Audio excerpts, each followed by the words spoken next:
दिलं नाही, आम्ही देतोय त्याचं स्वागत केलं पाहिजे।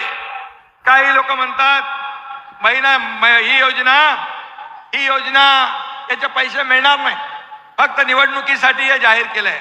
मी आपल्याला मगाशी पण सांगितलं, मी आपल्याला शब्द देतो, येत्या 17 तारखेला पुन्हा एकदा सांगतो, तुमच्या खात्यात 2 हप्ते जमा होणार म्हणजे होणार। 15, 1,500 आणि 1,500, 3,000 रुपये। आता महिन्याला 1,500 रुपये म्हणजे वर्षाला 18,000 रुपये।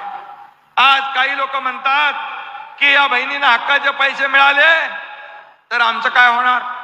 अरे बाबा, तुम्ही 2.5 वर्ष होते तेव्हा का नाही दिलं? तुम्ही तुमच्या हातात होतं, परंतु देण्याची दानत लागते। ते घेणारे होते, आम्ही घेणारे नाही, आम्ही देणारे आहोत आणि म्हणून आम्ही देतोय। आणि म्हणून बहिणींना हक्काचे पैसे मिळू नये म्हणून योजनांवर टीका करतायत, कोर्टामध्ये कोणाला तरी पाठवतायत। कोर्टाने पण ते फेटाळून लावलं। माझ्या लाडक्या बहिणींच्या योजनेला स्थगिती कोर्टाने दिली नाही, त्यांचं अपील डिसमिस करून टाकलं। कोर्टाने देखील तुमच्या बहिणींच्या बाजूने निकाल दिला। मी कोर्टाला देखील धन्यवाद देतो। तुम्ही भीक देताय। मला सांगा, एक सर्वसामान्य कुटुंब, ही माझी बहीण एक आपला चरितार्थ चालवते, आपला कुटुंब उदरनिर्वाह करते। आज हे 1,500 रुपये मिळाल्यानंतर ती आपल्या कच्च्या बच्चांसाठी काही खरेदी करेल, कपडे घेईल, मुलांना शिक्षणासाठी साहित्य घेईल। हा पैसा देखील या बाजारात मार्केटमध्ये गुंतवणूक होत राहील आणि महिला भगिनींसारखी अर्थव्यवस्था कोणी सांभाळू शकत नाही। कारण महिला ही घराची 1,00,000-2 लाख नाही तर माझ्या 1.5 कोटी महिलांनी फॉर्म भरले, 1.5 कोटी महिला।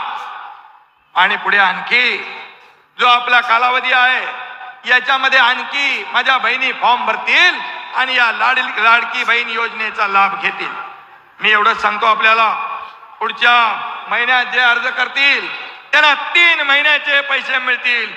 4,500 रुपये, 1,500, 1,500 आणि 1,500।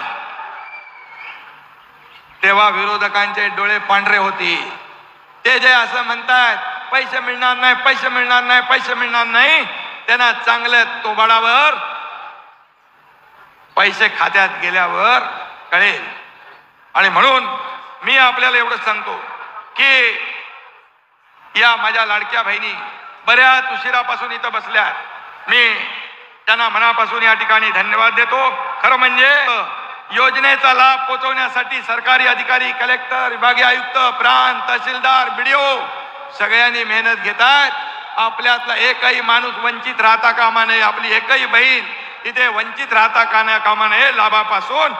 यासाठी माझी सगळ्यांना सूचना की यावर आपण लक्ष द्या।